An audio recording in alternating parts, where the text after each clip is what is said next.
Greetings, beloved family. We are energized. We are in love with you and all of your planet Earth. You are rising magnificently. And we are with you every step of the way on your journey.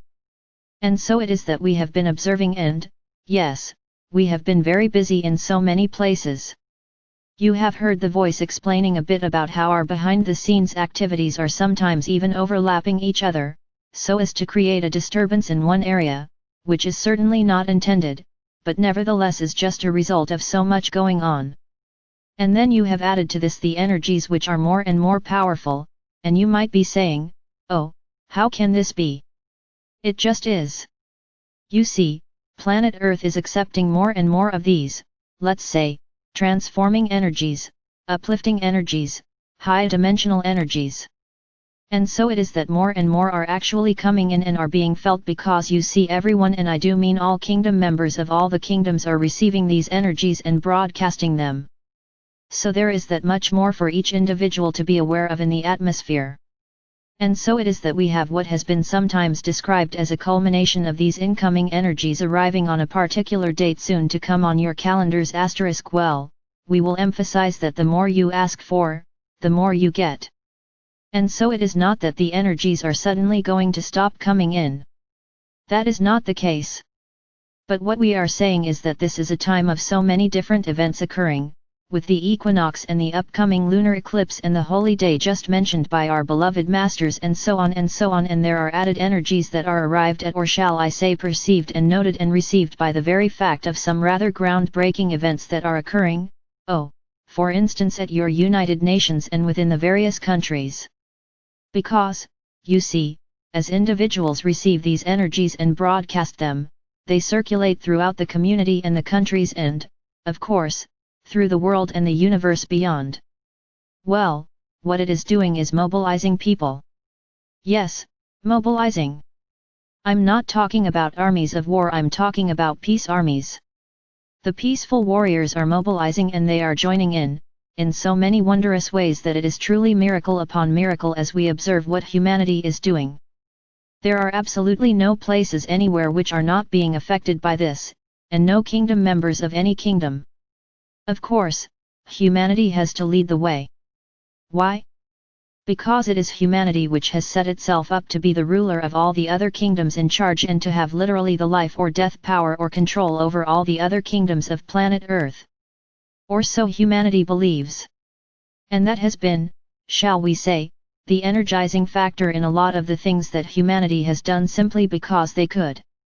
And it is not a judgment, it is not a blame, it is not for anyone to feel guilty about, it's just been the way of life, the programs, if you will, that have been followed. And so now, as humanity wakes up and says, wait a minute. We've got to change. You have literally all the kingdoms joining together, below, on and above planet Earth, if you want to speak of dimensional levels coming in to join, to partner with humanity, because humanity has led the way in its consciousness and said, that's it. We're changing directions. We're opening to know ourselves. And when you know yourselves, beloved ones, that is when you understand that you each have the empowerment to call forth the changes.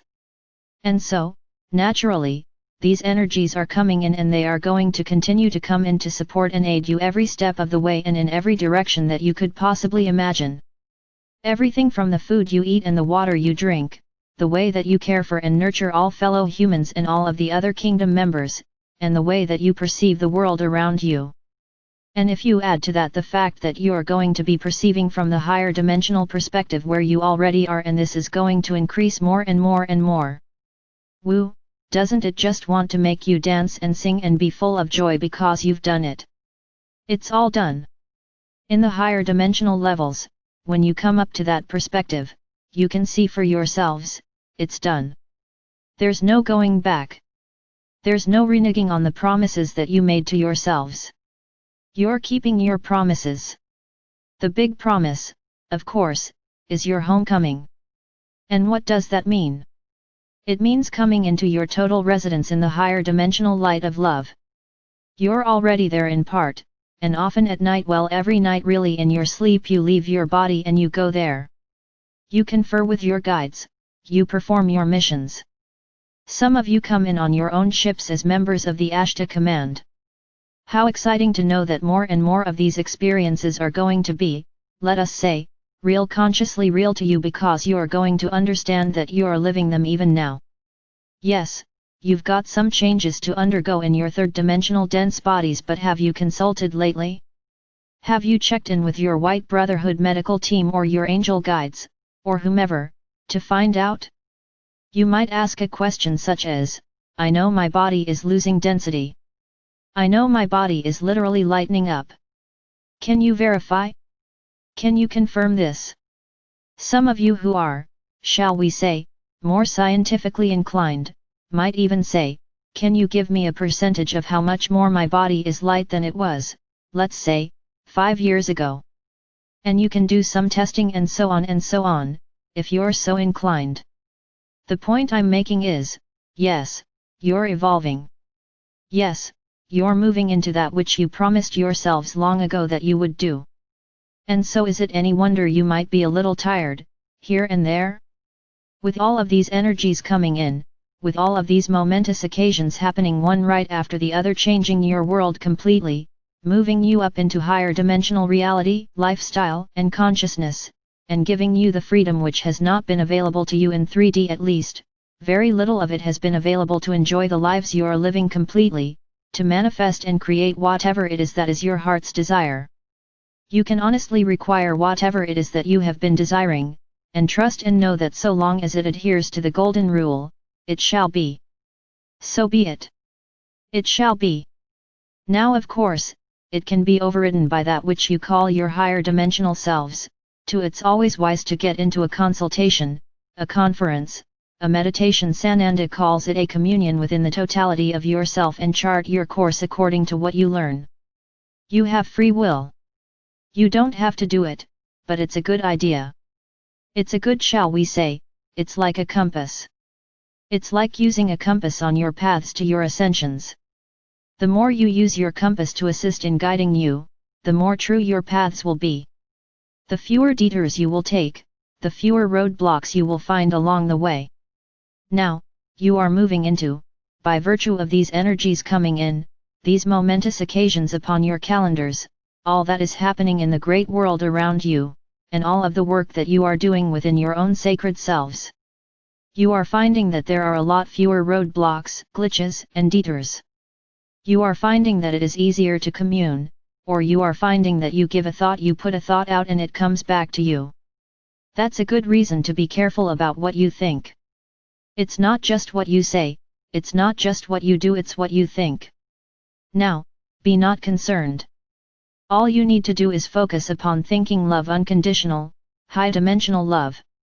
And the more you do that and utilize these incoming energies, the easier. Some people call it monitoring your thoughts, we will simply say being in harmony with your thoughts. This will be. So, again, it comes back to the energies and their usage by you, each and every one of you as individuals, and then, by what you do within your communities or within the community of our Ashtar on the Road family. Make no mistake, beloved ones, those of you who are here, as we say, live on this call, and those who come and join in with the recording, are being asked to do missions of help, support, and let's face it, upliftment for all the world, and by so doing, to your solar system and the universe beyond. Yes, we have mission and purpose as members, family members of Ashtar on the Road. We're all in this together. You, as individuals, you as the totality of this beautiful family, and we, of the Ashtar command, and by extension, all beings of love and light in the universe, because we're all connected. We're all one. And that, beloved ones, is how we are together, partnering, accomplishing and getting this mission done. And that is why I tell you, it is done. It is done. There might be some additional chaos to come in your world, and that, again, is why we gather together and do our exercises, or meditations, together.